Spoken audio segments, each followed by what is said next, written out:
Welcome to Renaissance.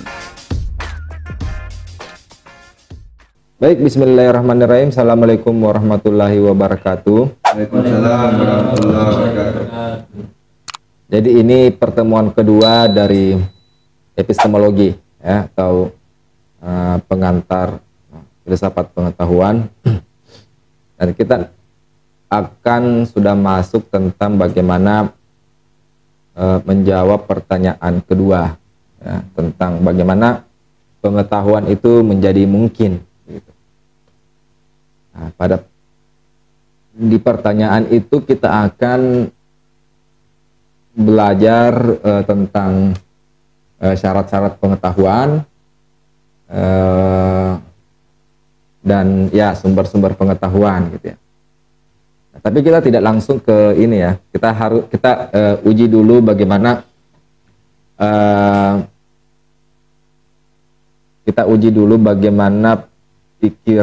bukan pikiran sih, tapi perspektif Barat dalam memandang sumber-sumber pengetahuan itu.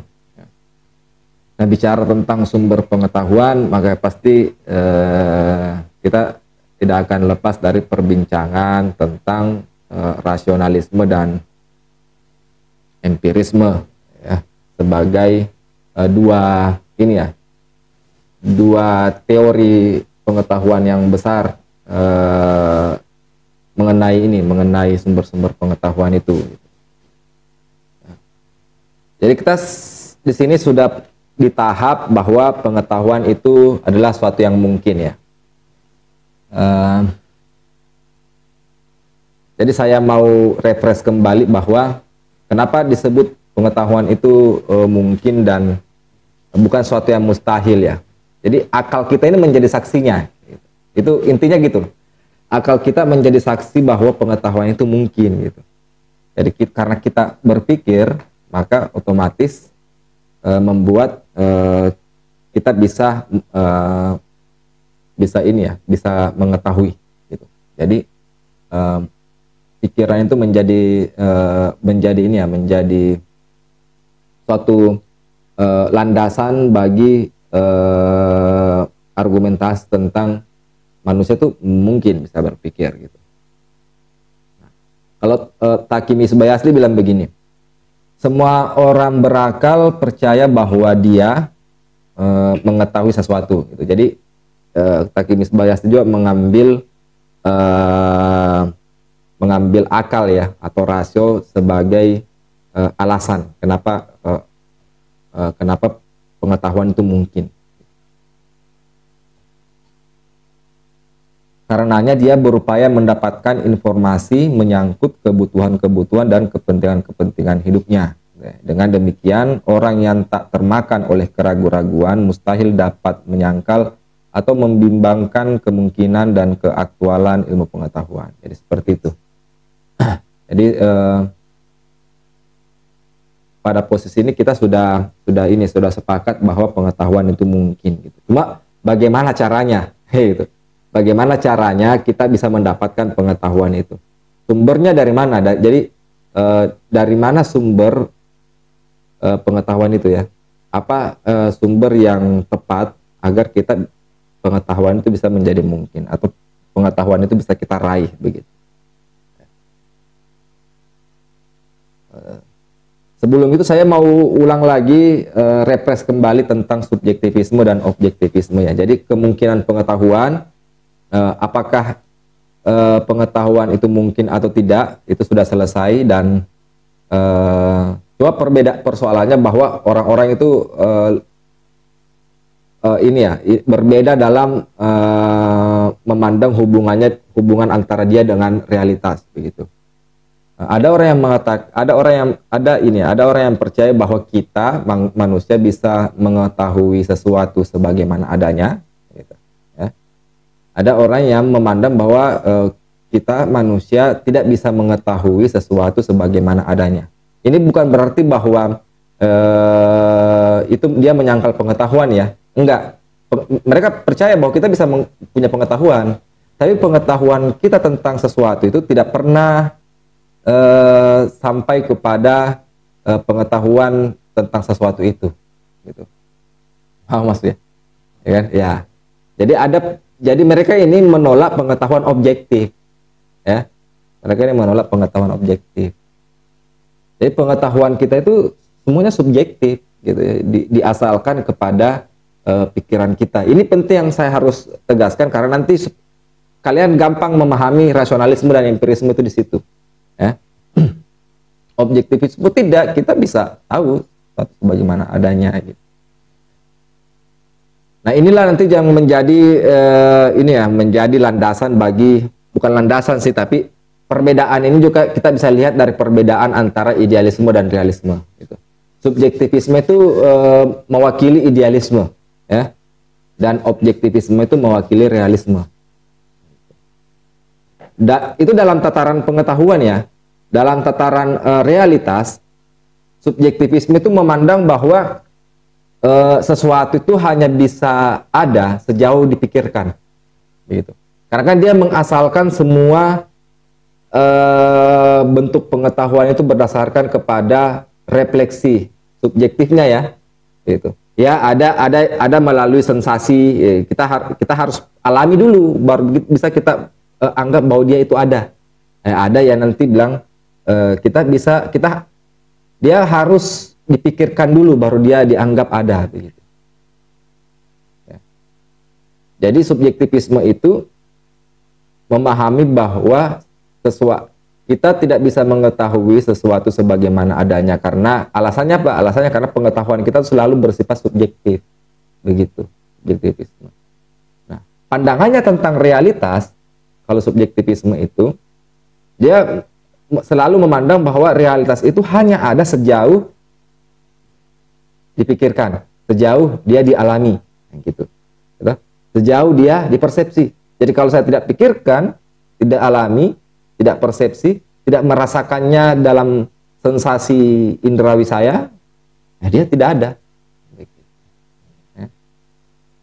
Nah, contohnya saat ini kamu tidak lihat kucing saya, kalian menganggap bahwa kucing saya tidak ada. Nanti dibilang ada, nah, gitu ya. Kalau nanti dia ada di hadapan kalian dan kalian persepsikan, gitu.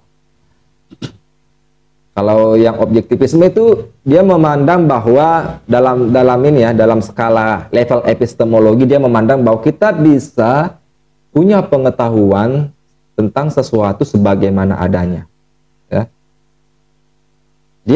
Artinya dia percaya bahwa pengetahuan itu objektif, begitu. Dia diraih di luar dalam realitas itu. Jadi pengetahuan itu ada di realitas ini. Ya. Artinya dia percaya bahwa ada realitas sebagaimana adanya. Ya. Jadi realitas ini ada tanpa subjek yang berpikir, tanpa subjek yang mengalami. Jadi ada atau tidaknya realitas itu tidak ditentukan oleh subjek, begitu. Ini artinya akhirnya berbeda, ya, antara objektivisme dan subjektivisme, antara realisme dan idealisme. Akhirnya ini, ya, berbeda akhirnya pada posisi itu, gitu.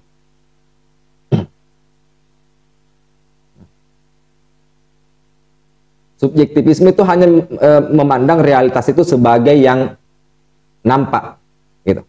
Kalau objektivisme itu percaya bahwa realitas itu ya sebagaimana adanya. Nah, maka ini perlu saya jelaskan karena supaya kalian nanti tidak kesulitan memandang tentang apa sih yang dimaksud realitas sebagaimana adanya dan yang bukan sebagaimana adanya. Itu kan persoalannya, kan? Dan itu yang memecah, ya, kubu-kubu epistemologi. Jadi orang berbicara tentang epistemologi hanya pada tataran melihat dua level ontologi ini, gitu.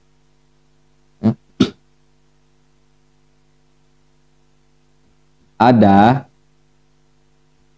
realitas sebagaimana adanya. Nah, ya, ini tidak ada, ya.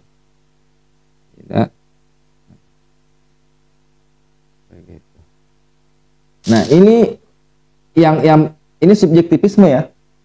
Ini objektivisme.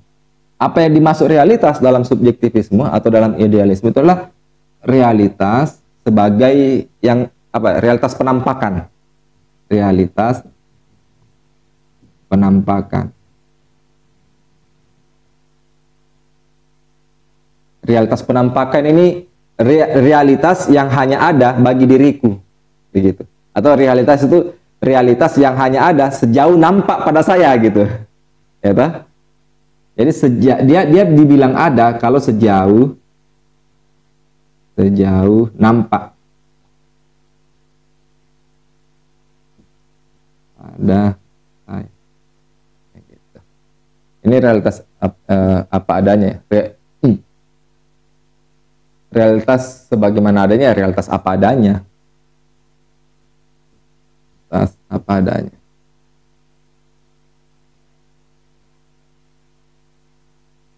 Ini problemnya kalau tidak dipercayakan, karena kalau kita di kubu subjektivisme tidak ada itu realitas hakiki. Gitu. Tapi kalau kita di objektivisme ada yang realitas hakiki. Ada loh realitas yang realitas itu punya dasar. Tapi kalau di subjektif enggak, yang kita tidak bisa menggali dasar itu gitu, karena yang kita lihat selama ini bukan dasar, tapi apa yang nampak bagi saya gitu. Ya.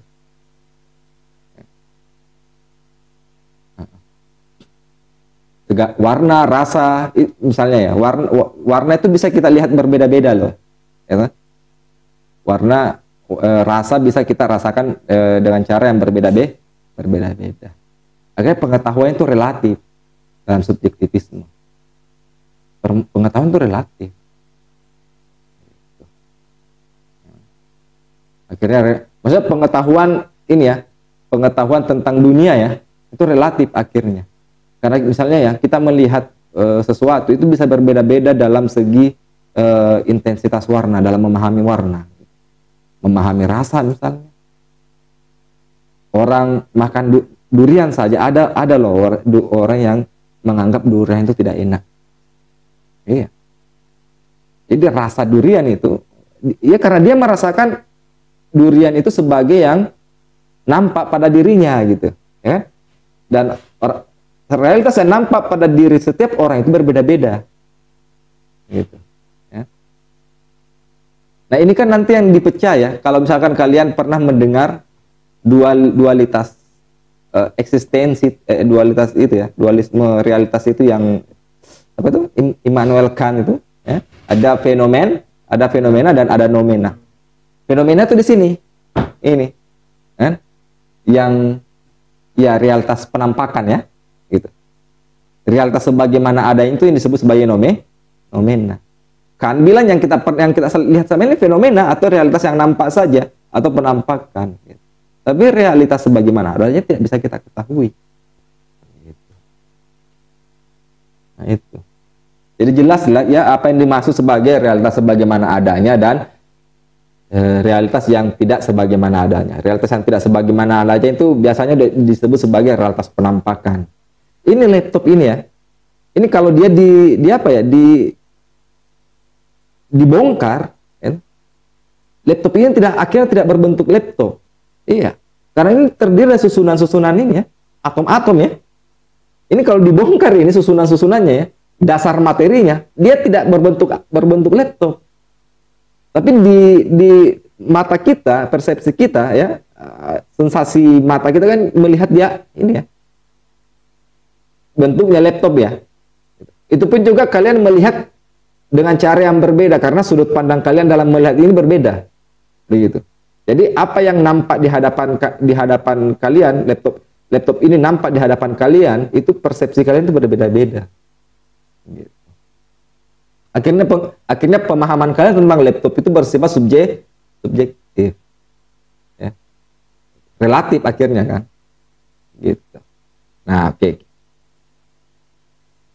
Rasionalisme itu berada di kubu subjektivisme dia.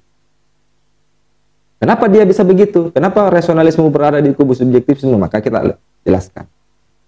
Nah, terus rasionalisme itu apa? Rasionalisme itu memandang bahwa sumber pengetahuan itu berasal dari rasio. Jadi sumber utamanya itu di rasio, akal budi.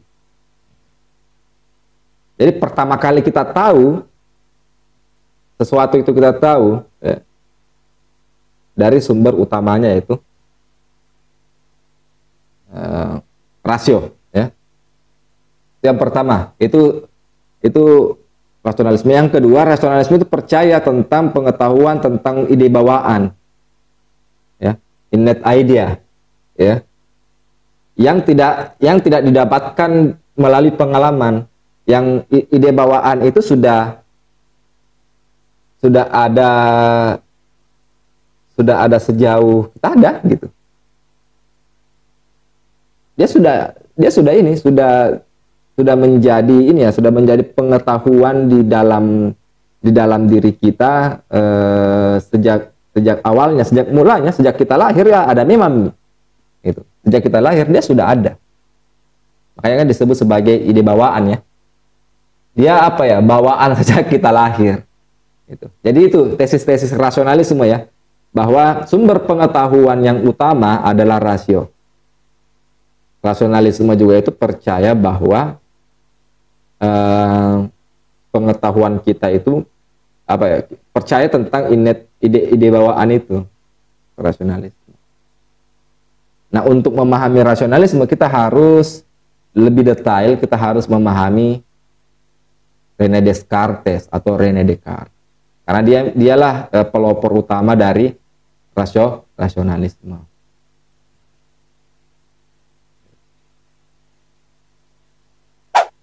Jadi René Descartes itu, tujuan filsafat René Descartes itu untuk membangun sebuah fondasi yang menjadi dasar bagi pengetahuan manusia. Gitu. Jadi apa nih fondasinya supaya pengetahuan itu menjadi mungkin? Gitu. Fondasi inilah nanti yang menjadi sumber bagi pengetahuan manusia. Apa fondasi, apa sumber pengetahuan kita itu? Sehingga kita bisa mencapai suatu kepastian. Itu Descartes. Cara anunya. Tapi uniknya Descartes ini, dia mencari kepastian itu dengan cara keraguan. Jadi dia meragukan segala sesuatu dulu. Untuk bisa sampai ke ini, untuk bisa sampai ke kepastian itu, ya, suatu yang pasti itu, Descartes itu meragukan segala sesuatu. Minggu lalu kita sudah jelaskan bahwa keraguan Descartes itu tidak sama dengan keraguan kaum sofis. Ya. Keraguan Descartes itu adalah keraguan yang bersifat metodik. Apa buktinya bahwa Descartes itu keraguan metodik? Dia memang susun metodenya gitu.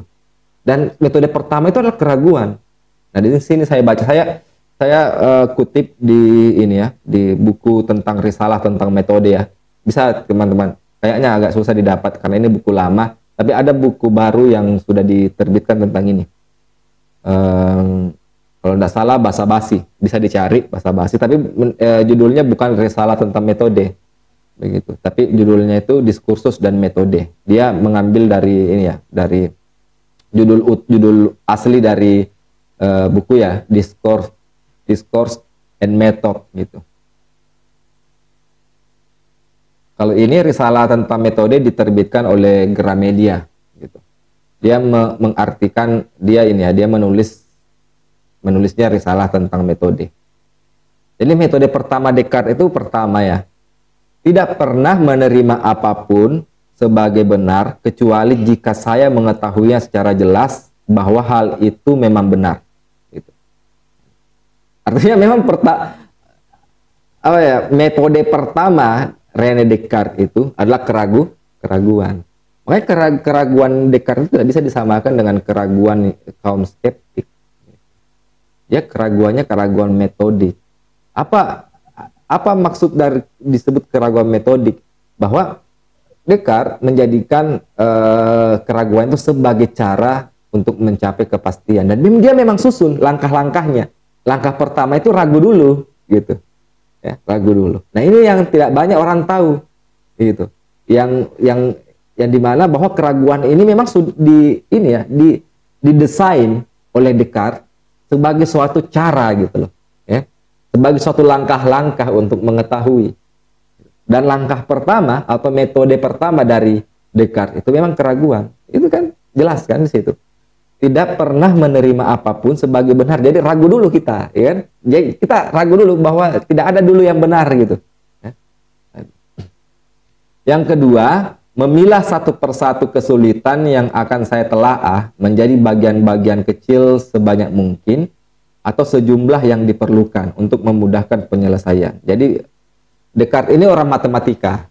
Dia ini selain filsuf, dia juga adalah matematik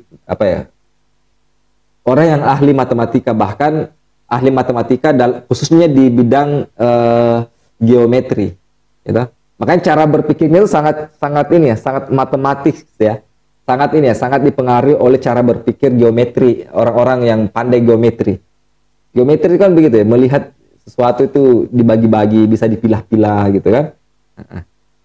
Tahu kan geometri kan ilmu tentang bidang-bidang itu ya, segitiga, segi empat, ruang kan, ruang, keluasan ya, satu keluasan gitu. Yang dimana itu bidang kan bisa kita bagi-bagi kan, gitu. Dipilah-pilah kan, begitu cara. Jadi Descartes ini penemu analis geometri analitik gitu. Jadi kalau ada yang pernah belajar matematika sejak SMA, waktu SMA ya, dan pernah mendengar kata geometri, kan ada geometri sintetik, ada geometri analitik. Descartes itu penemu geometri analitik, dan dia terapkan metode geometri analitiknya itu di sini, gitu loh. Itu anunya.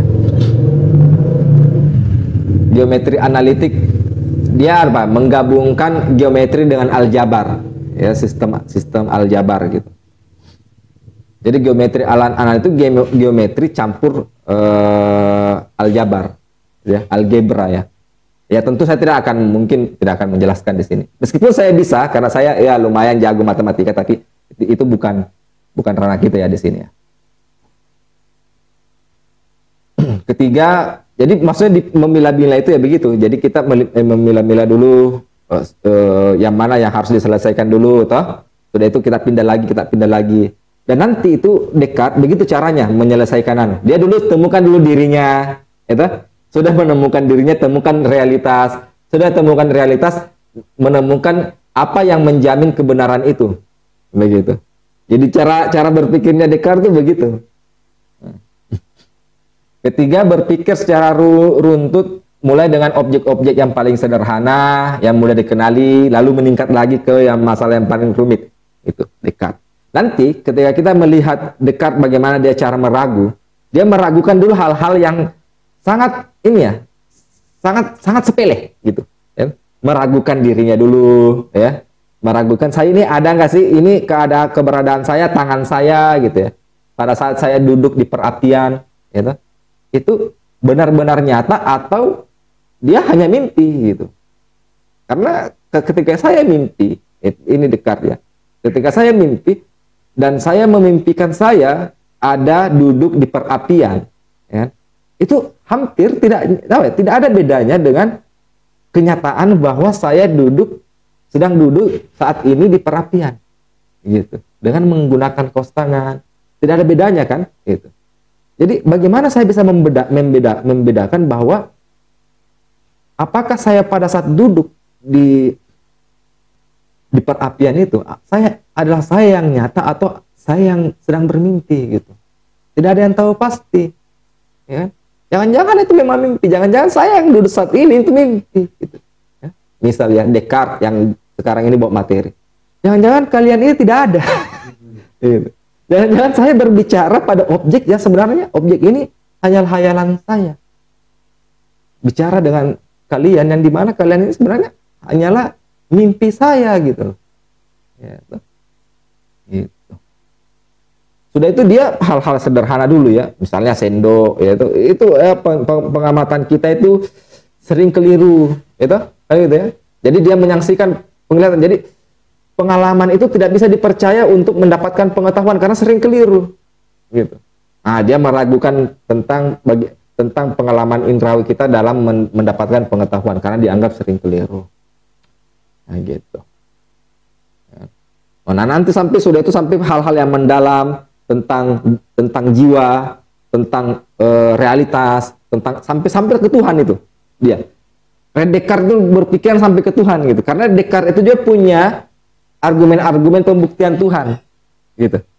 Karena nanti Tuhan ini menjadi suatu sumber hal yang sangat prinsipil dalam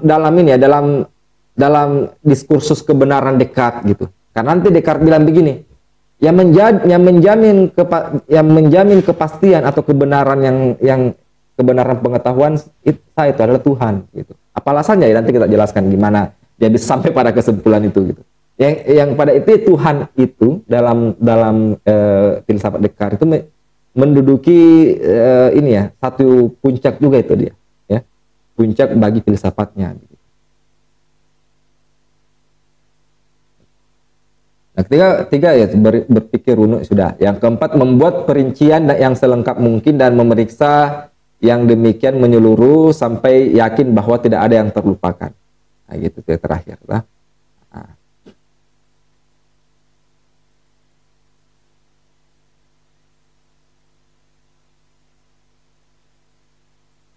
Nah, terus bagaimana Descartes bisa mencapai suatu, kan kalian sudah pasti tahu bahwa Descartes itu mencapai suatu suatu pengetahuan bahwa dia tidak ragu bahwa dia sedang berpikir ya.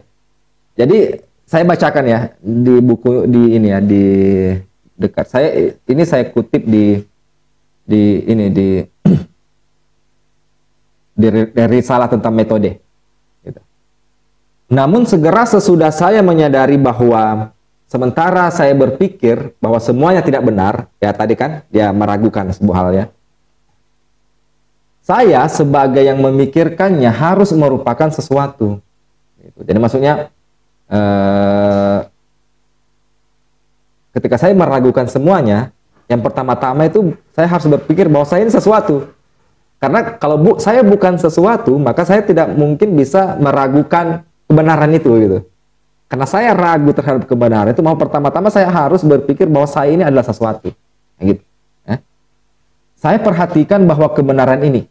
Saya berpikir maka saya ada, atau yang istilah yang paling terkenal dari René Descartes itu cogito ergo sum. Begitu kokoh dan meyakinkan sehingga kaum skeptik yang berlebihan pun tak mampu menggoyahkannya. Oleh karena itu saya menilai tanpa rasa takut salah. Saya menerima sebagai prinsip pertama dari filsafat yang saya cari. Jadi cogito ergo sum, saya berpikir maka saya ada, menjadi prinsip pertama filsafat Descartes. Gitu. Orang-orang kan sering menggunakan adagium ini ya, gitu. Tapi ini bukan sekedar adagium, dia bukan sekedar istilah, dia bukan sekedar kata-kata yang tidak bermakna ya. Cogito ergo sum itu mengandung filsafat yang cukup dalam gitu, cukup kompleks kalau kita urai.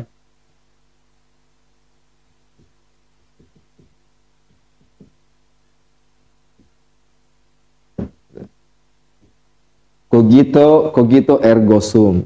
Saya berpikir bahwa saya ada. Jadi begitu penemuan aku yang berpikir ini dimulai dari keraguan. Jadi Descartes itu memandang bahwa ini adalah sesuatu yang pasti gitu. Bahwa saya berpikir saat ini adalah sesuatu yang pasti dan saya tidak bisa ragukan dia. Begitu. Jadi kepastian pertama yang ditemukan Descartes itu adalah kepastian tentang aku yang berpikir.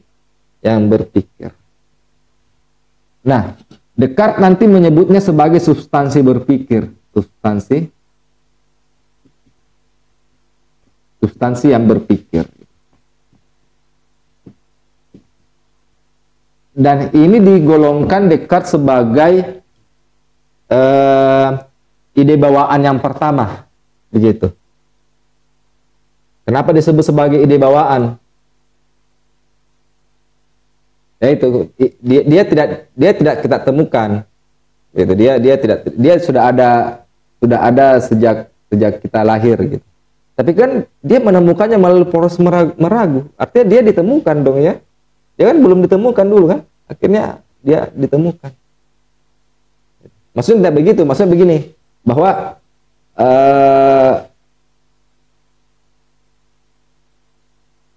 ide ini sesuatu yang tidak pernah tidak ada.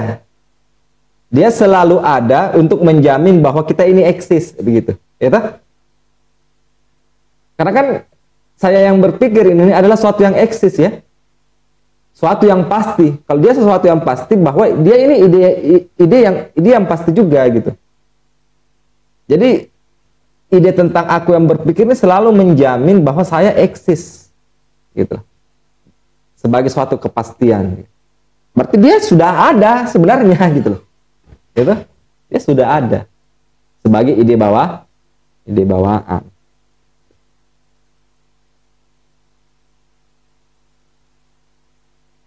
Tapi pada posisi ini, Descartes itu masih meragukan, dia sudah sadar tentang aku yang berpikir ini. Tapi dia masih meragukan tentang hal-hal di luar dirinya. Bahkan tubuhnya sendiri. Ingat ya bahwa Descartes itu melihat tubuhnya ini sebagai sesuatu yang lain ya. Gitu. Apa yang dimaksud sebagai aku yang berpikir, itu adalah aku yang imaterial. Gitu. Kesadaran gitu. Kesadaran diri itu yang dimaksud Descartes itu adalah kesadaran yang imaterial. Bukan aku yang material. Kalau aku yang material itu aku yang tubuh ini gitu ya. Aku yang bertubuh ini. Kalau aku yang imaterial, aku yang berkesadaran. Aku yang tubuh. Jadi belum tentu saya sadar tentang diri saya sedang berpikir. Belum tentu itu saya juga memastikan bahwa tubuh saya ini ada gitu. Itu aneh kan? Ya. Jadi aku yang berpikir ini belum menjamin kepastian bahwa tubuhku dan di luar diriku ini ada gitu. Karena kenapa? Karena saya mengenali realitas luar ini sering keliru ya. Kita kan sering keliru dalam mengenali realitas luar ini. Gitu. Dan dari sini juga Descartes memastikan bahwa keberadaan saya, jadi aku yang berpikir yang tidak ditopang oleh realitas ini. Jadi meskipun realitas ini tidak ada, aku yang berpikir tetap ada. Gitu. Ya? Aku yang berpikir tetap. Nah, disinilah Descartes menemukan suatu konsep yang kedua gitu. Konsep yang kedua itu adalah aku substansi yang berkeluasan. Karena kenapa? Tesisnya begini bahwa saya sebagai substansi yang berpikir, gitu, itu tidak bergantung, keberadaannya tidak bergantung kepada realitas. Gitu, ya.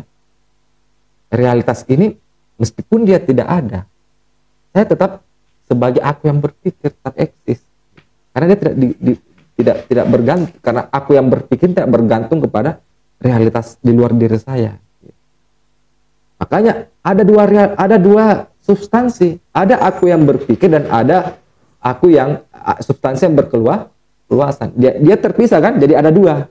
Nah di sini kan yang menjadi gagasan dualisme yang terkenal dari Descartes, aku yang berpikir dan aku yang berkeluasan atau realitas eksternal.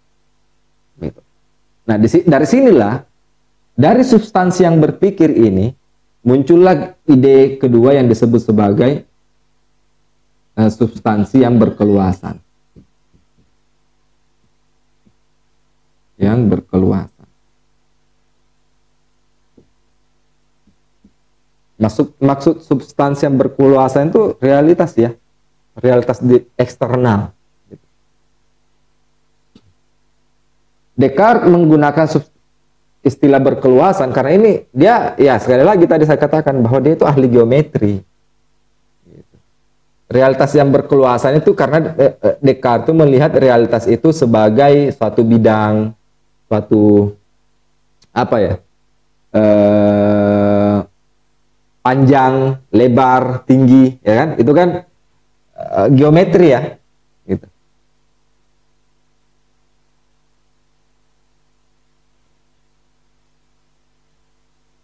Artinya pada saat dia menegaskan dirinya sebagai aku yang berpikir, sekaligus juga menegaskan bahwa selain diri saya, ya kan, ada sesuatu di luar diri saya, ya kan?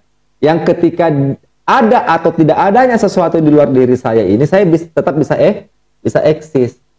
Nah, maka penemuan aku yang berpikir ini akhirnya menciptakan deduksi dari apa ya? Descartes itu mendeduksikan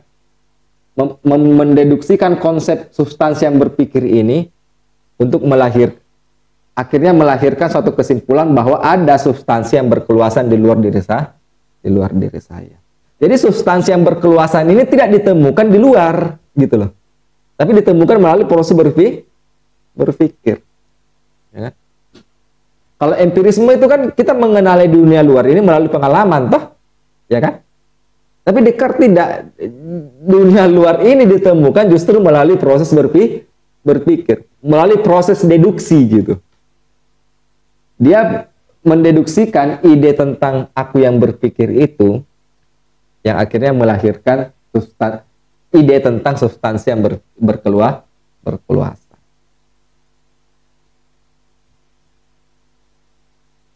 Jadi apa? Keberadaan di luar diri saya itu hanya bisa ada pada saat saya menemukan diri saya sebagai aku yang berpikir. Jadi keberadaan di luar ini itu tergantung pada kesadarannya Descartes gitu, ya. Ketika Descartes tidak menyadari dirinya sebagai aku yang berpikir, dia otomatis masih tetap meragukan sesuatu di luar dirinya sebagai sesuatu yang ada. Begitu.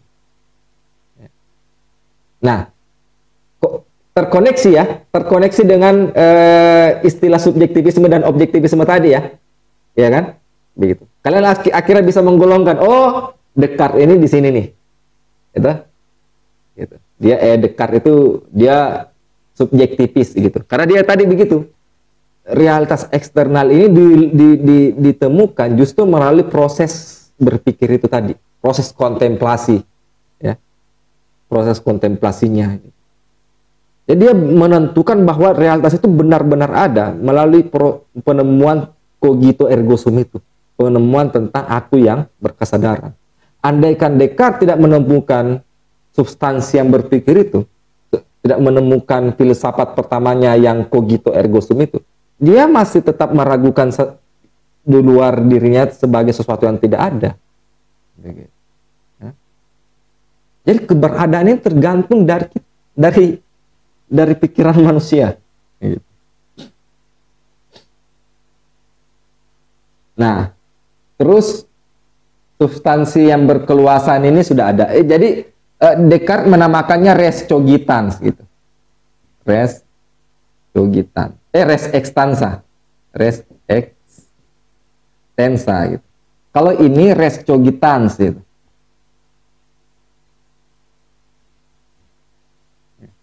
Jadi ada res cogitans, ada res extans. Terus kalau ditanya Descartes, terus bagaimana saya bisa mengetahui di luar diri saya gitu, secara pasti gitu, ya kan?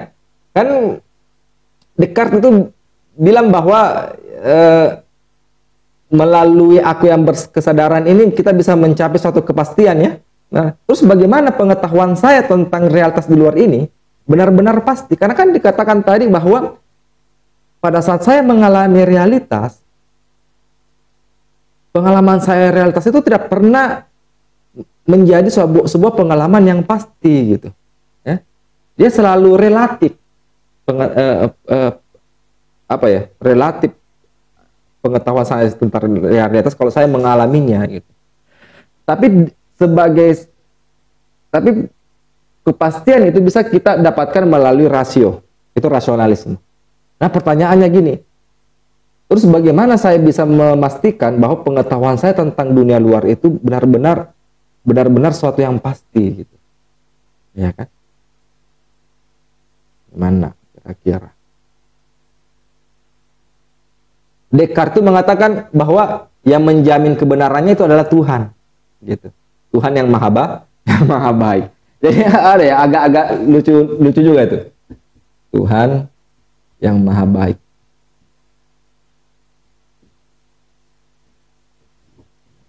Tuhan kan maha baik. Jadi begini deduksinya. Deduksinya ini Descartes gitu. Tuhan kan maha baik nih, ya. Tuhan maha baik. Tidak mungkin Tuhan menyimpan ide-ide yang keliru di pikiran saya gitu. Asumsinya apa? Karena Tuhan maha baik. Iya tuh. Gitu. makanya Descartes harus membuktikan dulu Tuhan itu ada atau enggak gitu.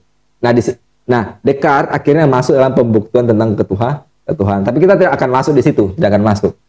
Intinya tuh Descartes setelah membuktikan Tuhan, ternyata Tuhan itu ada dan Tuhan itu maha baik. Kalau ditanya siapa yang bisa menjamin kebenaran dari pengetahuan kita gitu. Apa jaminan bahwa pengetahuan saya tentang dunia ini benar gitu dan bersifat pasti? Kata Descartes itu ya Tuhan yang menjaminnya gitu.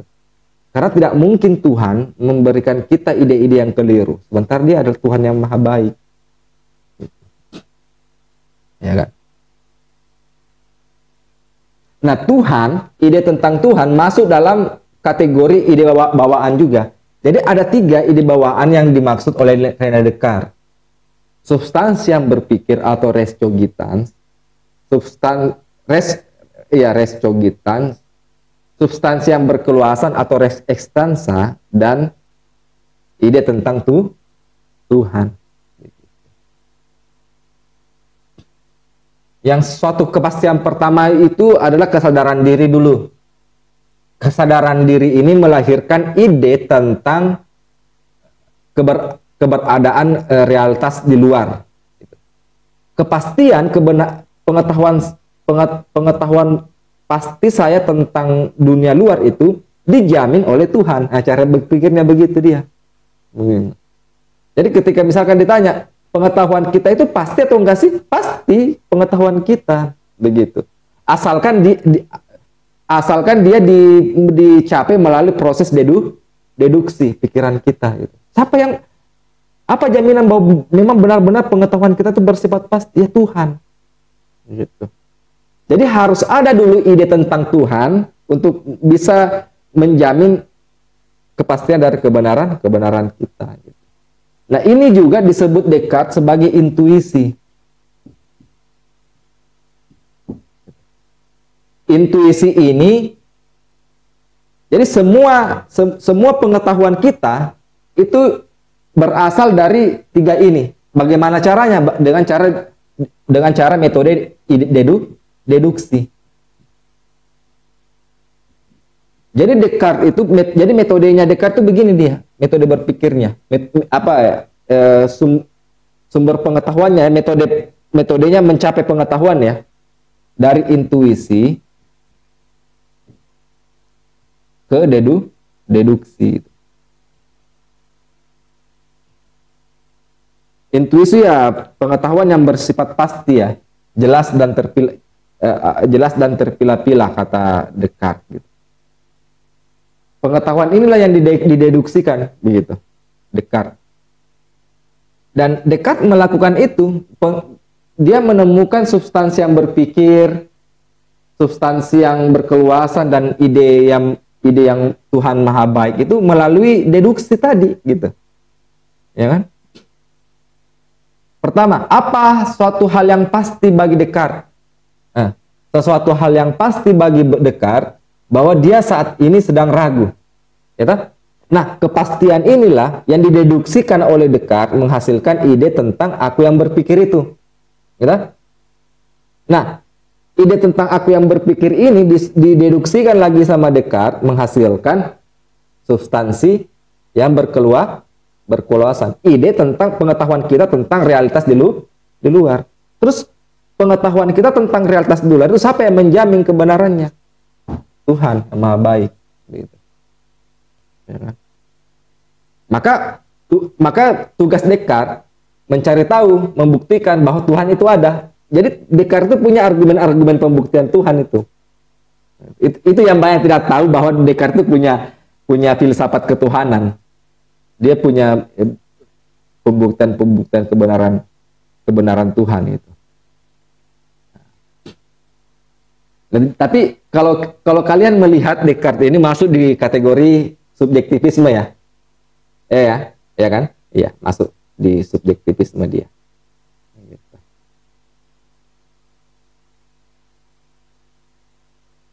Cuma Descartes ini percaya bahwa ada pengetahuan yang pasti, begitu. Ada pengetahuan yang pasti. Tapi pengetahuan yang pasti itu hanya diasalkan kepada proses berpikir. Dan kebenarannya dijamin oleh Tuhan. Jadi kepastian itu bukan kita dapatkan di luar, itu masalahnya. Jadi didapatkan oleh suatu yang bersifat metafisik.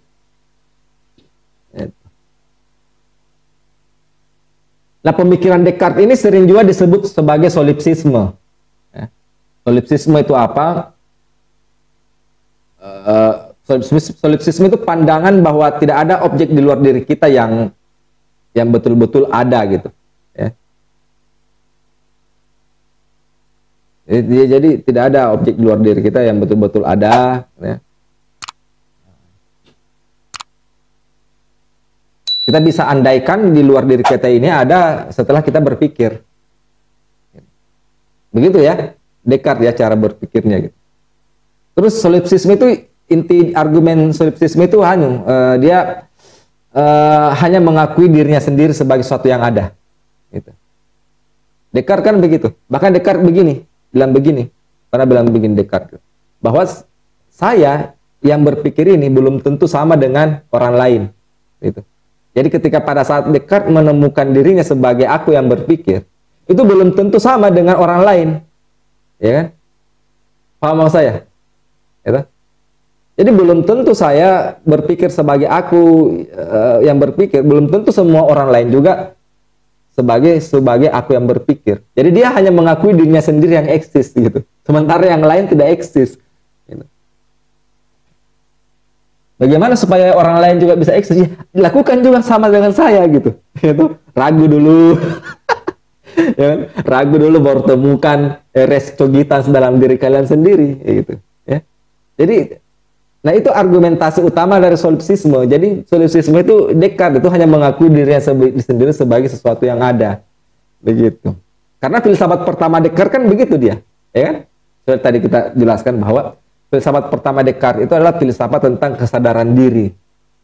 Begitu. Penemuan tentang diri sebagai substansi yang melandasi semua pengetahuan saya. Andaikan penemuan diri itu tidak ada, andaikan subjek yang berpikir itu tidak ada, pengetahuan itu tidak dimungkinkan. Maka sumber utama pengetahuan itu ada pada subjek yang berpikir. Itulah kenapa Descartes disebut sebagai seorang yang rasionalis.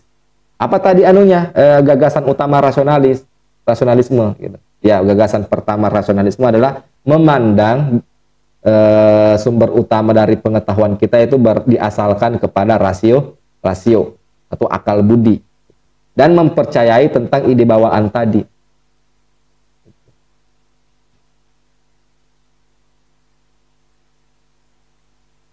Ide bawaan itu harus ada gitu. Untuk membuat rasionalisme rasio sebagai sumber utama pengetahuan itu bisa menjadi mungkin. Karena kalau tidak ada ide bawaan sebagai pengetahuan pertama, maka otomatis semua pengetahuan kita itu berasal dari pengalaman. Begitu. Ya kan? Karena kita harus berpikir, karena pikiran kita itu bisa aktif ketika ada pengetahuan yang kita kelola kan? Itu kan definisi berpikir ya.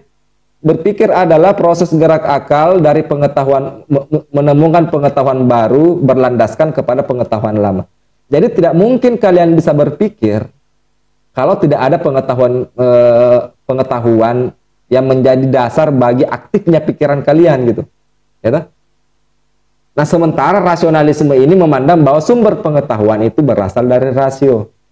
Terus bagaimana caranya kita melakukan proses deduksi rasio ini, analisis rasio ini ya, terhadap realitas, kalau tidak ada yang dianalisis? Makanya harus ada pengetahuan pertama dulu, di mana pengetahuan pertama inilah yang dipikirkan oleh kita untuk melahirkan pengetahuan-pengetahuan yang lain. Gitu. Maka harus kita percaya tentang adanya ide bawaan itu. Gitu.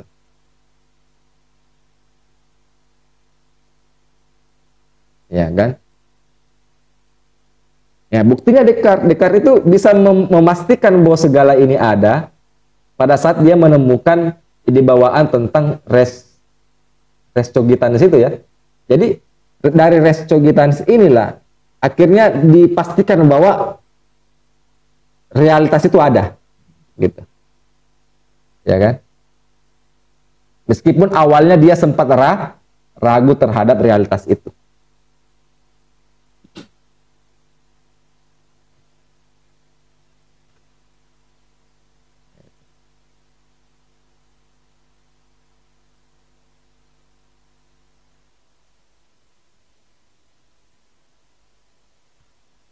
Sampai di sini ada yang mau ditanyakan? Kayaknya tidak apa-apa, saya tidak ada perempuan tuh.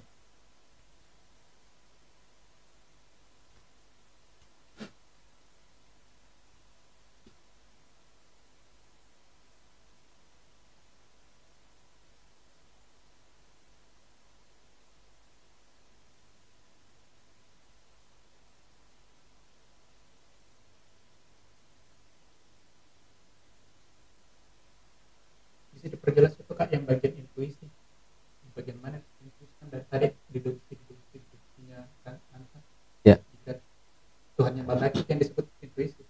Ya ini substansi yang berpikir. Itu disebut Substansi yang jadi intuisi ya, itu lah saya cari dulu penjelasannya.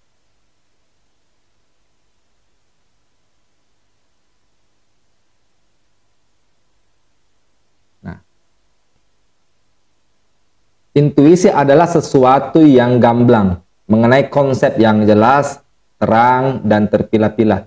Maksudnya gini, untuk mudah memahami, aksioma, postulat, aksioma sesuatu yang, contoh ya deduksi. Saya kasih contoh deduksi ya. Manusia adalah manusia pasti akan mati. Ini manusia pasti akan mati kan sesuatu yang jelas ya. Postulat ya, akhirnya dari sini suatu yang jelas ini kita menghasilkan kesimpulan yang jelas kan, gitu. Nah, cara berpikir Descartes itu begitu melalui deduksi. Tapi deduksi apa yang harus dideduksikan? Intuisi. Intuisi itu apa? Pengetahuan yang jelas, pengetahuan yang gamblang. Apa itu pengetahuan yang gamblang? Pengetahuan yang jelas. Substansi yang berpikir, ya, substansi yang berkeluasan. Tuhan sebagai yang maha baik, nah gitu. Ya. Descartes itu cara berpikirnya orang matematika, gitu. 1 tambah 1 sama dengan 2, itu kan didasarkan kepada sesuatu yang jelas ya, gitu. Melahirkan sesuatu yang jelas. Analitik dia cara berpikirnya, gitu.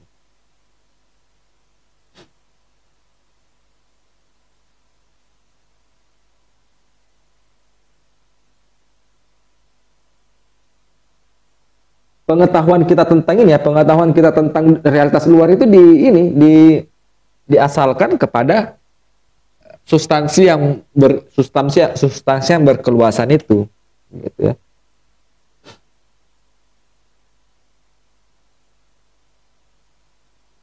Misalnya kita mengukur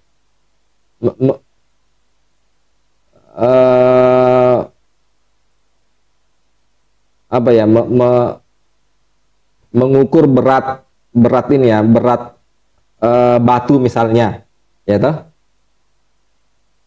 Ya, untuk mendapatkan pengetahuan tentang berat batu itu pakai matematika, gitu lah, ya toh?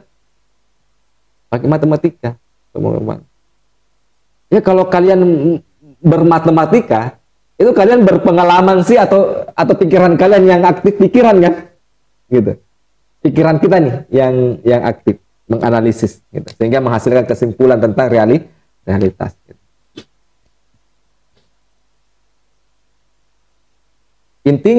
Intinya ya, Descartes itu mendeduksikan segala sesuatu ini dari 3 konsep ini, gitu lah. 3 konsep ini yang disebut sebagai intuisi. Jadi cara berpikir Descartes itu ada dulu konsep yang gamblang yang jelas.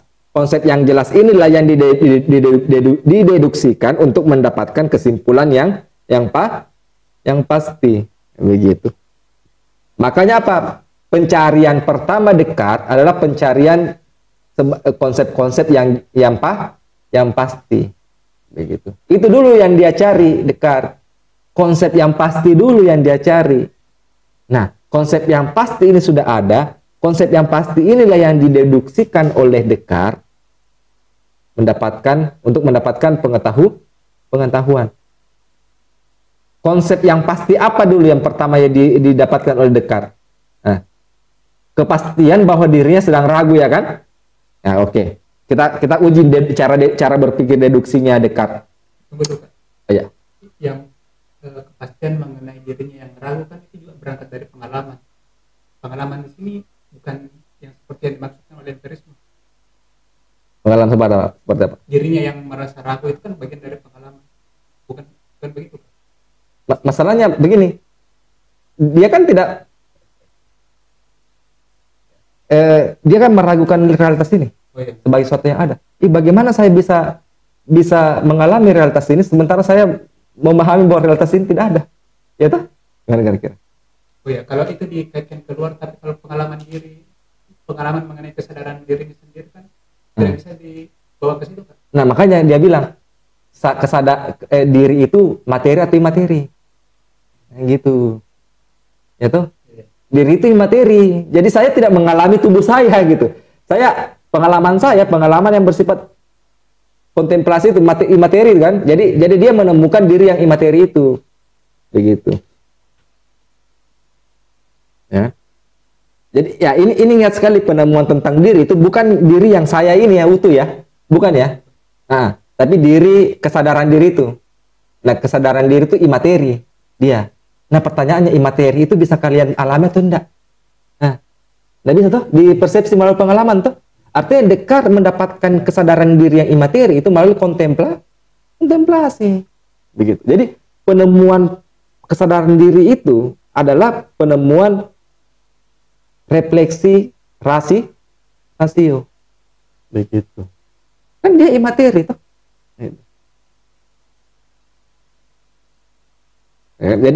Jadi asalnya itu rasio bukan pengalaman. Nah, ini harus dicatat ya. Bukan berarti Descartes itu mengabaikan pengalaman, bukan berarti ya. Enggak ya. Tapi pengalaman itu bukan sumber utama pengetahuan. Karena pengalaman itu bisa bersifat tidak pasti. Gitu? Kita bisa mendapatkan kita bisa melihat realitas ini tidak utuh melalui pengalaman. Misalnya pada saat kita memasukkan, ini kan paling umum sekali ya. Sendok itu dimasukkan kan kelihatan bengkok ya. Itu kan artinya sensasi kita ini terhadap realitas itu bisa keliru dalam melihat ini. Tapi yang membenarkan itu bahwa itu tidak bengkok adalah rasio kita gitu loh. Ya kan? Itu. Jadi ya pertanyaannya, yang mendapatkan kepastian itu pengalaman atau rasio? Ya rasio. Begitu. Ya. Dari mana? Dari mana rasio tahu bahwa sendok itu tidak bengkok gitu, ya, tapi lurus, ya kan? Dari mana? Res extensa di dalam kita ini ada ide tentang keluasan, ada ide tentang panjang, ada ide tentang segi 4, ada ide tentang segi 3. Yang itulah nanti yang baku mencocokkan tentang dunia luar itu, ya kan? Jadi kita punya ide tentang bangunan, ide tentang realitas yang terdiri dari segi 4, segi 3, segi keluasan ini kan karena ada res ekstansa dalam ide kita. Gitu. Ya. Bahkan kita tahu bahwa realitas ini ada ya harus dimulai dari ide tentang aku yang substansi berkeluasan ini. Gitu. Ya kan? Nah, kita uji cara deduksinya Descartes ini. Jelas bagi ini saya yang tulis ya. Jelas baginya, jelas bagi Descartes bahwa dia ragu, ya toh? Ya kan? Jadi itu suatu kepastian nih bahwa dia ragu. Jadi ada konsep pasti kan? Nah, konsep pasti bahwa dia tidak ragu, dia deduksikan gitu, menghasilkan kesimpulan tentang cogito ergo sum, ya kan? Karena kan dia dapatkan dari keraguan. Saya ragu, akhirnya saya tahu bahwa saya berpikir bahwa saya ada kan, gitu. Bahwa saya aku berpikir maka aku ada itu. Dari substansi yang berpikir ini sebagai sesuatu yang jelas dan pasti juga, ya kan, menghasilkan ide mengenai substansi yang berkeluasan. Kayak tadi saya ceritakan, toh, ya kan, bahwa refleksinya tentang diri sendirinya ini membuat Descartes melihat bahwa aku ini sebagai substansi yang berpikir ini itu terpisah dari realitas. Karena kenapa? Karena terpisah atau tidak bergantung. Karena meskipun realitas ini tidak ada, saya tetap ada sebagai substansi yang berpikir, begitu. Nah, maka ada substansi yang berpikir dan ada realitas yang terpisah dengan saya. Dari substansi berpikir itu ditemukan realitas di luar, gitu. Dari ekstansa muncullah tentang Tuhan yang maha baik. Itu. Apa alasannya? Bahwa kita ini kan mau memastikan bahwa pengetahuan saya tentang realitas ini benar. Siapa yang pastikan? Ya Tuhan, gitu. Tuhanlah yang menjamin kebenaran tentang kepastian kita tentang dunia luar. Maka Descartes harus membuktikan dulu Tuhan itu ada, begitu. Nah, ini 3 konsep ini, ya. Itu kan melalui proses deduksi, ya. Proses deduksi, gitu. Kalau kaum empirisme kan dia induksi, ya. Induksi kan, dari hal-hal yang partikular dulu menghasilkan konsep umum. Kalau orang rasionalis, dia melalui konsep-konsep umum yang jelas menghasilkan kesimpulan yang bersifat khusus, kan, gitu.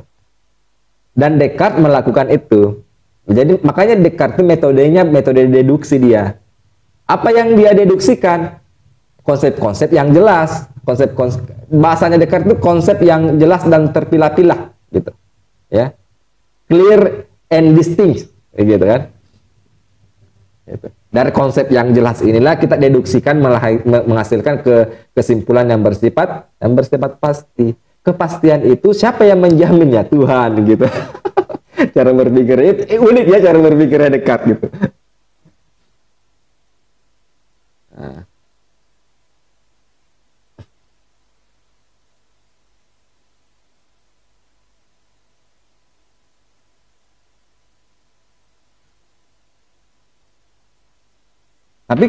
Tapi kaum empirisme itu tidak sepakat dengan cara berpikir Descartes itu. Siapa? Oh, Faisal.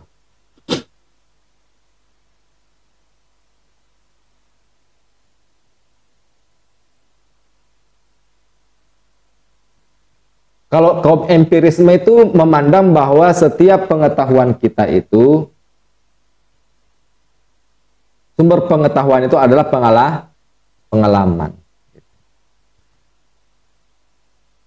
Makanya kaum empirisme itu tidak percaya tentang ide-ide bawaan itu. Kaum empirisme itu memandang bahwa manusia itu tidak punya pengetahuan pada sejak dia lahir, gitu. Pengetahuan itu harus didapatkan, seluruh ide kita itu didapatkan melalui pengalaman tentang realitas di luar diri kita, gitu. Itulah kenapa rasionalisme dan empirisme itu adalah dua hal yang sangat bertentangan.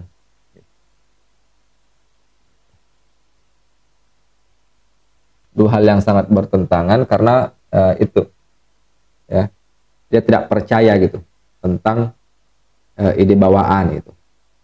Dan sumber pengetahuannya itu pengalaman. Empirisme ini diwakili oleh John Locke. Jadi pelopor utama empirisme ini John Locke.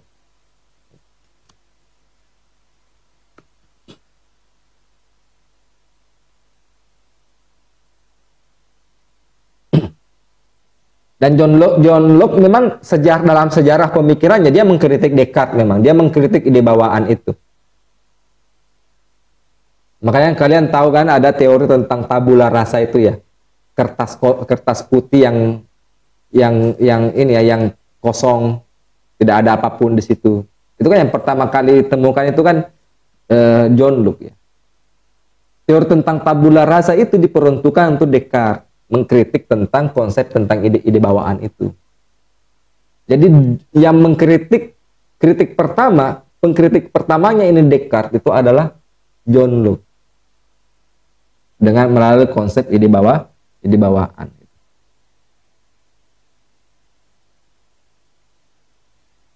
Meski Locke percaya setiap manusia memiliki ide di pikirannya dan bisa diketahui melalui ekspresi dengan kata-kata, diekspresikan dengan kata-kata ya.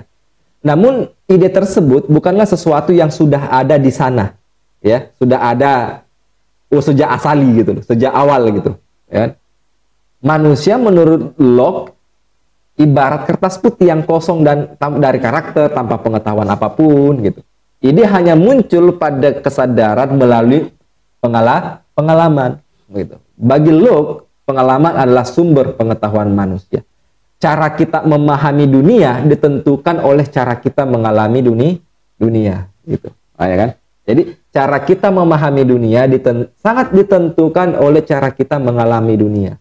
Tanpa pengalaman dunia, kita tidak bisa memahami dunia. Kita tidak bisa memahami apapun tanpa pengalaman kita tentang dunia. Nah, berangkat dari situlah Locke menemukan metodenya juga. Locke menemukan cara kita mendapatkan pengetahuan itu seperti apa, melalui sensasi dan refleksi. Gitu. Kalau Descartes tadi ada dua, intuisi dan deduksi. John Locke itu juga ada dua, sensasi dan refleksi. Gitu.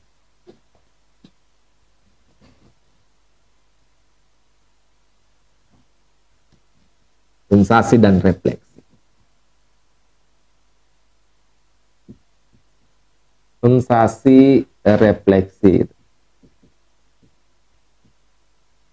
Sensasi itu apa? Sensasi itu apa?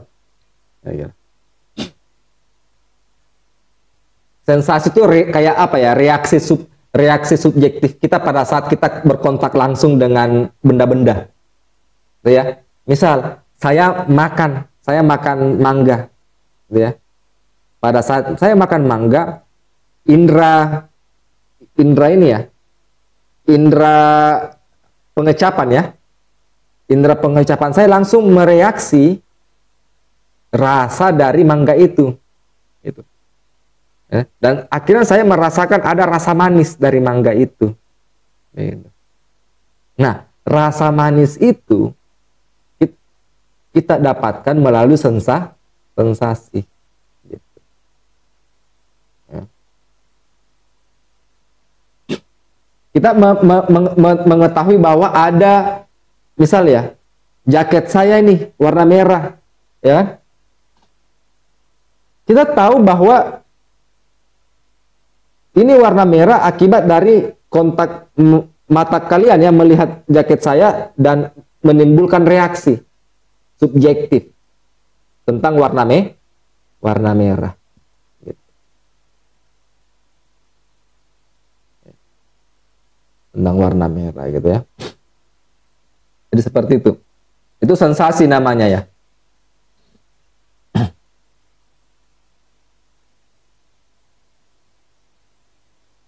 Jadi begini urutan-urutannya ya. Saya jelaskan yang urutan. Pertama, manusia mengalami objek eksternal. Ya, pertama manusia mengalami objek eksternal melalui pencerapan indrawi, gitu. Jadi mulut mencicipi apel, mata memandangi tembok, dan telinga mendengar musik rock, gitu ya. Melalui proses tersebut, objek eksternal memberi pengaruh pada indera manusia. Terciptalah ide-ide sederhana tentang sensasi seperti manis, putih, kebisingan, ya kan? Sebagai hasil reaksi subjektif kita terhadap pengaruh objek eksternal. Gitu. Jadi Locke menyebutnya ide sederhana. Ide sederhana itu apa? Ya begitu tadi, ide sederhana. Batu, putih, ya kan? Kertas, manis, satu term. Ya, satu term ya. Kalau filsafat Islam menyebutnya tasawur. Ya kan? Ya, tasawur. Itu. Logika apa itu ada kan istilahnya dalam logika itu yang satu kata itu kan. Ada itu dalam istilah logika itu. Kalau John Locke itu menyebutnya ide sederhana, maksudnya ide sederhana itu ide yang sudah tidak lagi dipecah-pecah dalam bagian-bagian. Itu, misalnya saya mengatakan merah. Merah itu kan tidak bisa lagi dipecah ya, tapi kalau saya menjadi bagian-bagian ya, tidak bisa lagi dipecah menjadi bagian-bagian gitu. Nah, kalau refleksi itu adalah operasi internal pikiran gitu. Jadi ada proses eksternal, ada proses internal pengetahuan gitu. Proses eksternal itu kita melakukan pencerapan indrawi ya. Itu. Ada proses internal dalam itu dikelola namanya operasi internal pikiran gitu. Locke menyebutnya operasi pikiran.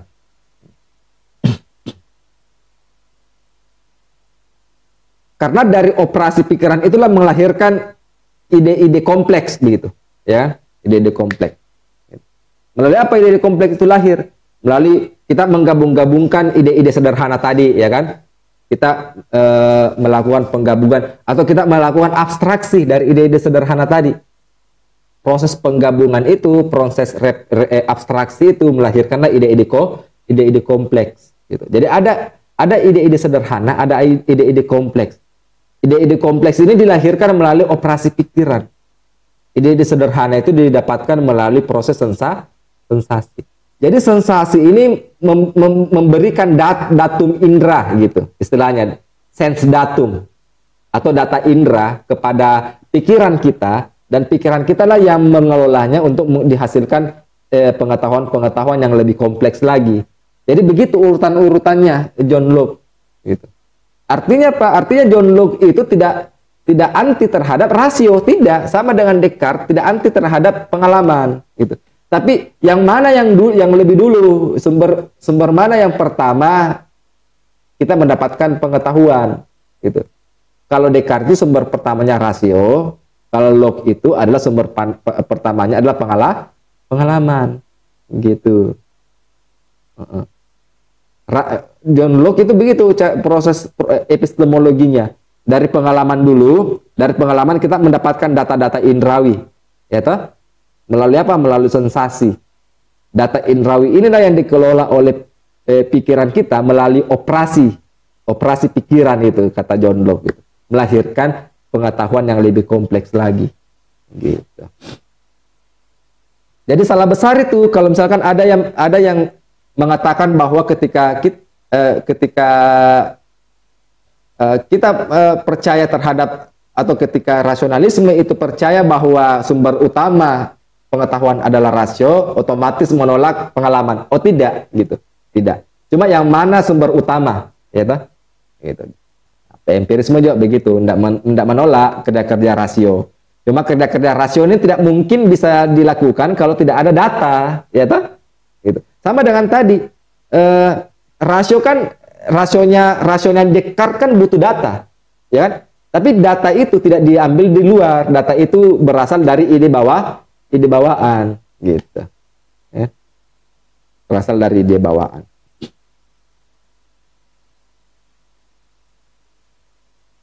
Empirisme Locke juga begitu cara berpikirnya gitu.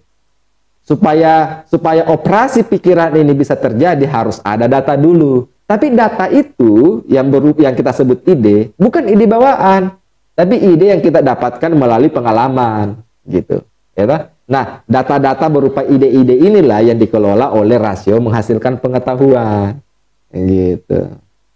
Kalau Descartes itu data itu, ya kan, ide itu sudah ada. Inilah yang dikelola oleh pikiran kita menghasilkan pengetahuan-pengetahuan yang lain, gitu. Ya. Nah itu perbedaannya kan, sudah tahu kan perbedaan empirisme dan rasionalisme itu gimana?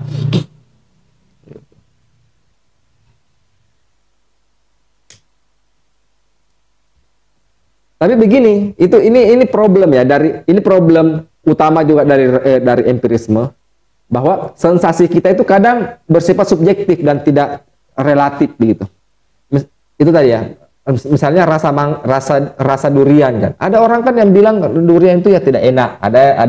Ada yang mengatakan enak. Artinya sensasi kita tentang durian itu bisa berbeda-beda. Artinya bersifat subjektif. Gitu. Ya. Nah, gitu. Itu log begitu. Nah, terus pengalaman itu otomatis kita bisa menganggap bahwa pengalaman itu tidak bisa menghasilkan pengetahuan yang pasti. Begitu. Nah, gimana itu? Nah, John Locke akhirnya membagi dua kualitas. Ada kualitas sekunder, ada kualitas primer. Nah, gitu. Untuk memecahkan kebuntuan itu, John Locke itu akhirnya membagi dua kualitas. Ada kualitas sekunder, ada kualitas primer. Gitu. Kualitas sekunder ini memang bersifat subjektif. Dia tidak melekat kepada benda. Misalnya manis ya, manis pada mangga itu, manis itu tidak melekat pada mangga. Terus manis itu kualitas dari mana? Itu kualitas yang dihasilkan melalui sensasi kita, melalui persepsi kita. Jadi sensasi rasa itu tidak real, gitu. Sensasi rasa itu tidak real. Maksudnya tidak real, dia bukan kualitas yang melekat kepada objek. Begitu. Terus bagaimana kita tahu, bagaimana kita bisa menghadirkan rasa itu? Ya melalui sensasi. Jadi kualitas sekunder itu hanya bisa ada ketika kita persepsikan, ketika kita alami gitu. Kalau kita tidak alami maka dia tidak ada. Artinya apa? Artinya kualitas sekunder itu bergantung kepada subjek, gitu, ya, bergantung kepada subjek. Artinya pada posisi kita mengetahui kualitas sekunder itu kita pasti subjektivis, ya toh? Kita pasti subjektivis itu. Apa itu kualitas sekunder? Kualitas sekunder itu macam-macam lah itu ya, macam-macam kualitas sekunder itu.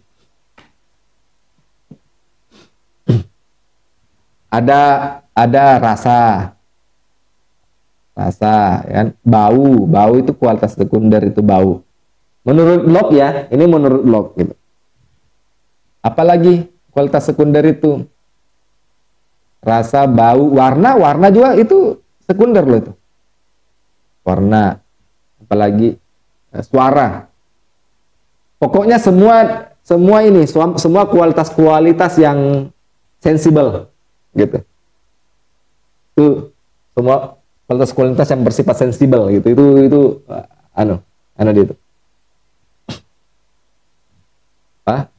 sekunder ya.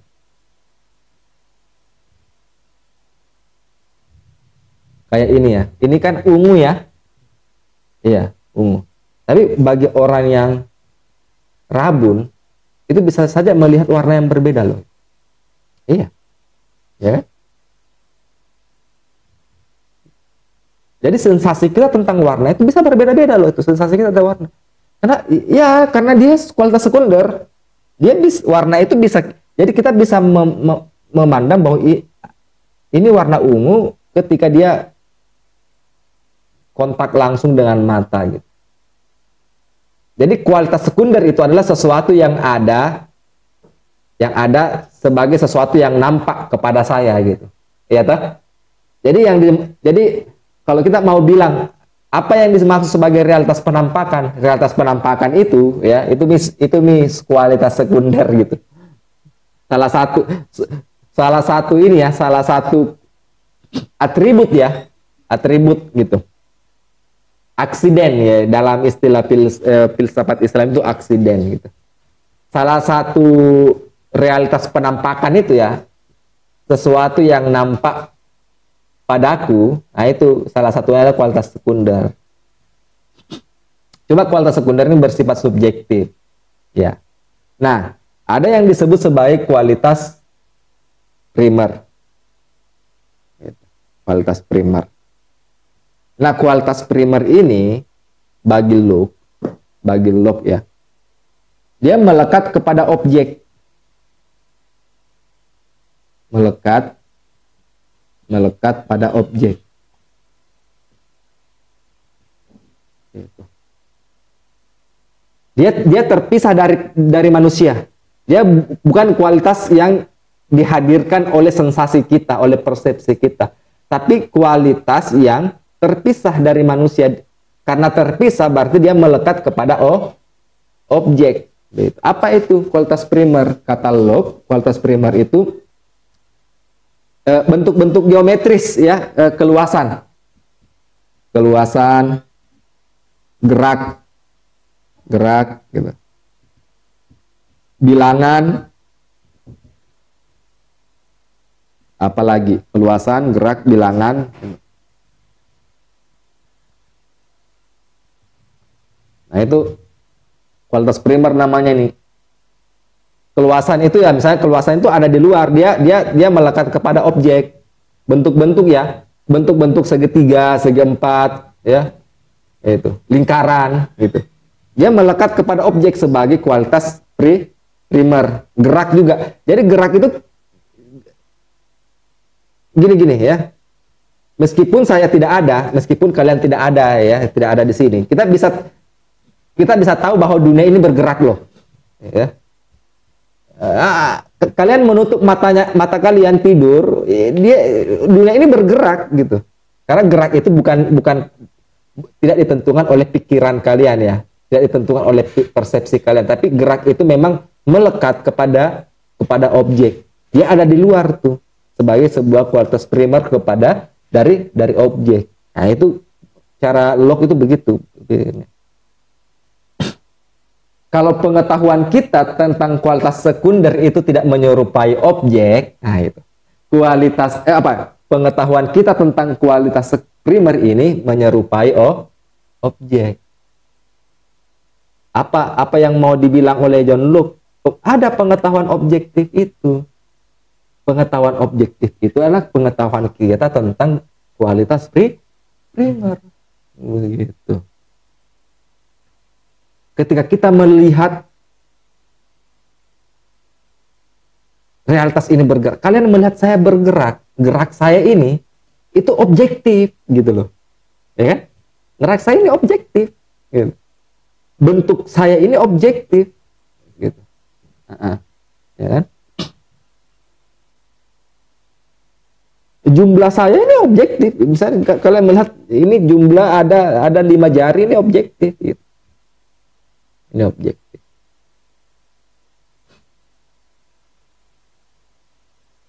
Ketika misalnya jari saya potong, ya toh, jari saya potong, dia tidak bisa tetap menjadi 5, ya.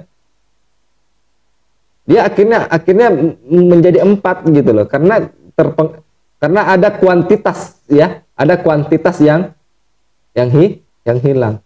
Saya kasih contoh lagi, begini. Kita bisa merasakan panas yang berbeda. Kita bisa merasakan panas yang berbeda loh. Tapi ada alat, tapi temperatur itu bisa sama gitu. Angkanya bisa sama. Kamu pakai perhitungan apapun, temperatur panas itu bisa sama. Begitu. Ya kan? Nah, sekarang ini kita derajat Celciusnya berapa nih? Ya kan? Di HP. Sekarang itu, nah ini 27 derajat Celcius ya, itu, ya itu sama loh itu semua kita itu. Jadi sekarang kita ini kuantitas suhu 27 derajat Celcius gitu, itu objektif loh, kuantitas. Bila angka bilangan dari suhu sekarang itu 27 derajat Celcius. Gitu.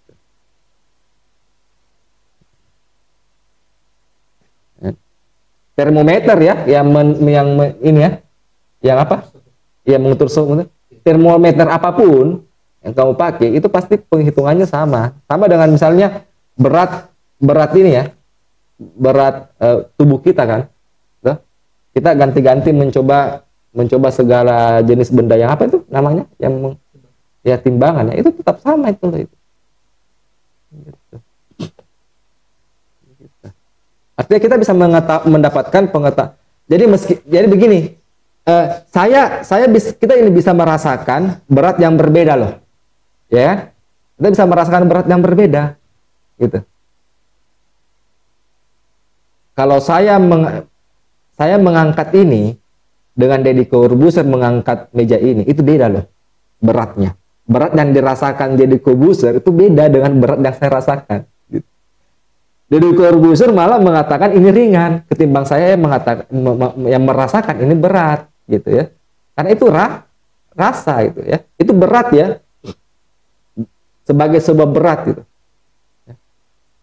Tapi seberapa berat dia, kita bicara tentang angka, dan angka itu bisa objektif ketika misalkan bisa diukur ya dengan alat gitu. Maksud pengukuran itu bisa sama, tidak bisa berbeda-beda, bisa sama gitu. Tapi kalau perasaan kita, sensasi kita tentang berat ini bisa berbeda.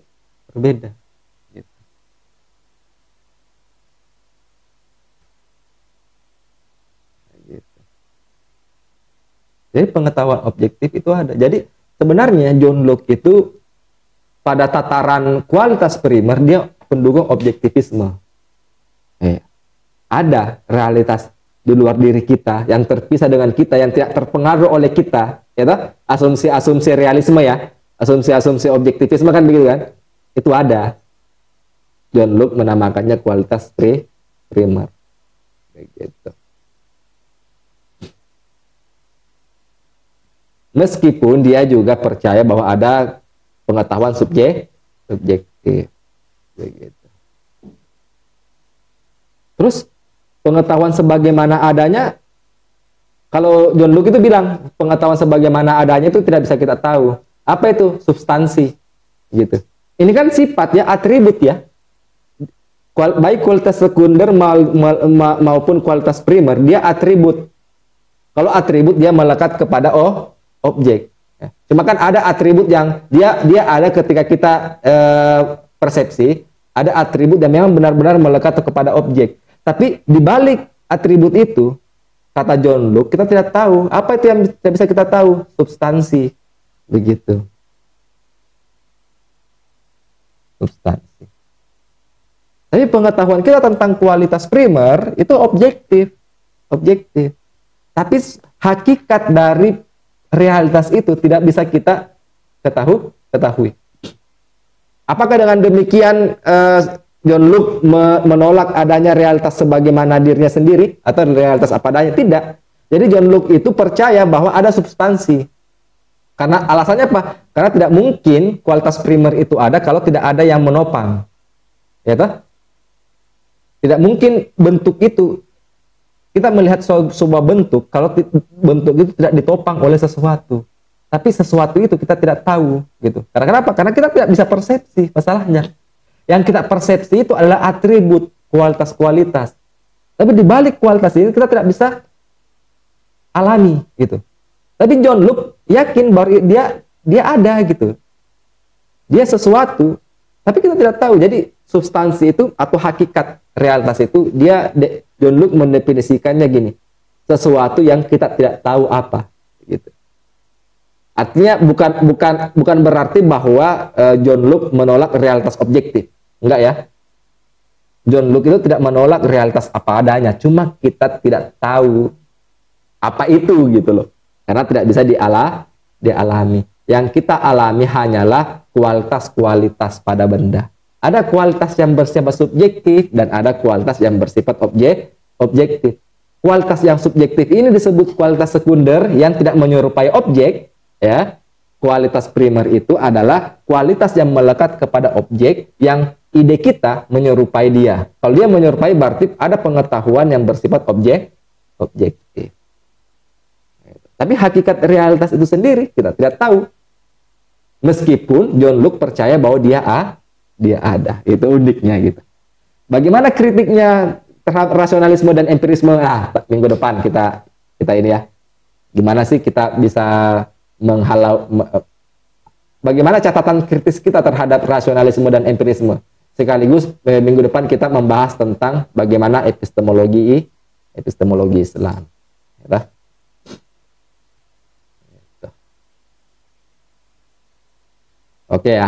Oke ya, sampai sini saja ya. Tidak usah ada pertanyaan ya. Begitu. Atau siapa tahu ada yang mau bertanya? Ini catatan juga, tidak semua kaum empiris itu sama dengan cara berpikirnya dengan John Locke. Ya, sama gitu. Berkeley itu berbeda cara berpikirnya dengan empirismenya. Berkeley itu berbeda dengan empirisme John Locke. Empirismenya Berkeley itu benar-benar menolak keberadaan realitas yang tidak bisa kita persepsi. Jadi John Locke itu menolak kualitas primer gitu, yang melekat kepada objek. Prinsipnya Berkeley itu begini prinsipnya. Yang ada itu adalah sesuatu yang dipersepsi. Jadi kalau tidak dipersepsi dia tidak ada. Ya kan? Artinya meskipun dia empirisme, tapi belum tentu kaum empiris itu mengakui realitas objektif. Belum tentu loh itu. Ya, ini catatan ya. Jadi kaum empirisme itu berbeda-beda cara mereka memandang realitas. Meskipun empiris, dia kaum empirisme, tapi belum tentu dia mengakui realitas objektif. Contohnya Berkeley. Berkeley itu begitu cara berpikir. Sesuatu itu ada sejauh kita indrai, sejauh kita persepsi. Kalau tidak diindrai atau kalau tidak kita alami melalui sensasi indrawi, dia tidak ada. Gitu. Tapi John Locke tidak, gitu. Ada sesuatu yang objektif, yang meskipun kita tidak alami, yang meskipun kita tidak ada, dia tetap ada. Apa itu? Kualitas primer. Kualitas primer itu melekat kepada objek. Begitu. Yang terpisah dari kita ya, yang kalau kita tidak ada sekalipun dia tetap ada. Gitu. Ya.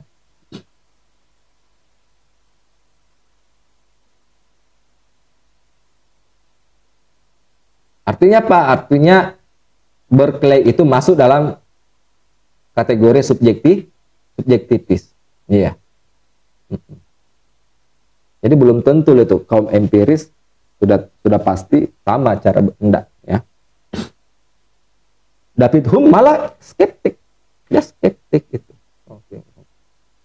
Dia akan menolak kausalitas. Dan David Hume. Kita lihat ini hanyalah apa? Deretan urutan peristiwa gitu. Ya. Dia melihat realitas yang bergerak ini, yang saling timpa menimpa ini bukan sebab akibat, tapi objek-objek yang saling berurutan, gitu. Iya, saling berurutan ya, saling susun menyusun gitu. Bukan kualitas, bukan kausalitas. Oke, sampai di sini saja ya. Kita nanti berikan catatan kritis tentang empirisme dan rasionalisme. Oke, kalau tidak ada pertanyaan kita sudahi saja. Karena ini juga sudah 1 jam lebih lah kita bicara sini. Wabillahi taufiq wal hidayah. Assalamualaikum warahmatullahi wabarakatuh.